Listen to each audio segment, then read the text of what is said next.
putt you up.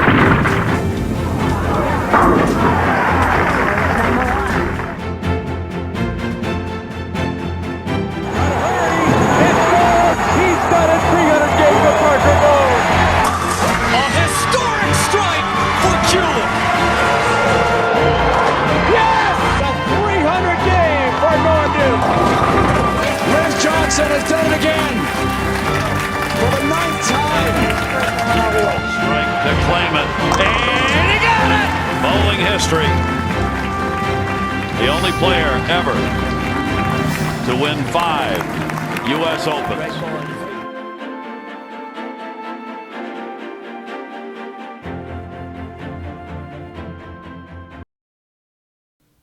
One of the most dominant bowlers in the state of Wisconsin, for Jill Weber, the sport of bowling came naturally.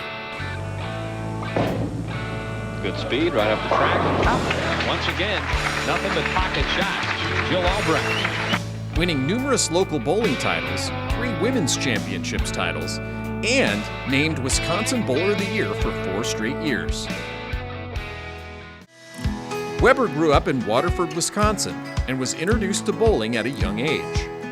I think it was just something we always did. Our family was so involved in bowling. Started bowling at age 5. My dad ended up converting our garage into a pro shop. We owned a bowling center for about 4 years. We actually lived there. You open up the door, that was our kitchen. We would sleep over with friends on the approach.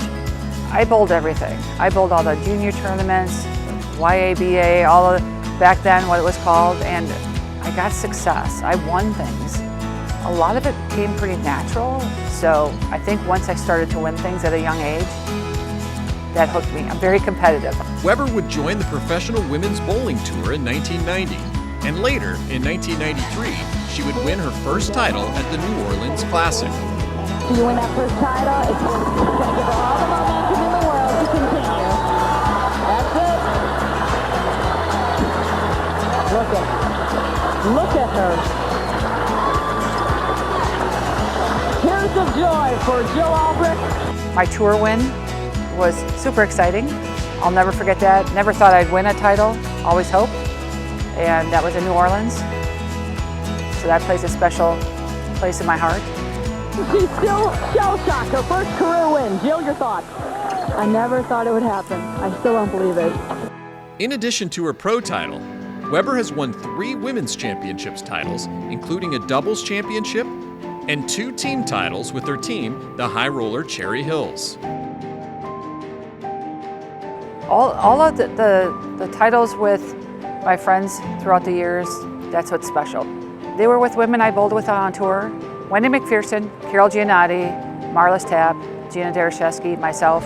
Maxine Nabel tells you the caliber of women that I bowled with as far as competitive-wise. And the experiences were great. The one that stands out the most to me is in Wichita.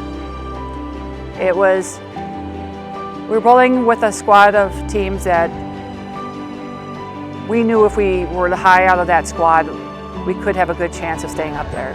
And going into the last game, everybody on our team either struck out or almost struck out, where we ended up taking the title because of the last few frames in our last game. And what was really cool about it was there were tornado warnings everywhere. We were hoping that we weren't going to lose power, so we would still be able to bowl. But afterwards, we had a lot of people who came up to us and they just enjoyed watching what we did in that 10th frame. We had such a good camaraderie. We were very honest with each other. We would help each other. We had good experiences on the lanes and off the lanes. You need to enjoy the whole journey, the whole adventure. And then when it came lights on, we were there to bowl. We were there to win. We were all competitors. It wasn't just oh, we're in Vegas, let's just have a good time, and oh, that's right, there's bowling. We're there for bowling. Now let's have a good time after the bowling's done. Weber has since retired from her bowling career, but continues to give back to the sport every chance she gets. I feel like being part of bowling and the successes and failures that I've had within the sport helped me to get to where I am now in so many different ways, whether it's helping to coach the University of Wisconsin Milwaukee bowling team or a high school team. You know, I think being able to give back helps, and I think it's something, not that we only need to do, but I want to do. Being able to be part of bowling and to bowl as long as I have, and the people I've met along the way, I'm very proud of who I am and the people that I am friends with and that I have become friends with because of bowling. The Hall of Fame, the one that I'm being inducted in, it's an accumulation of everything that I put into bowling.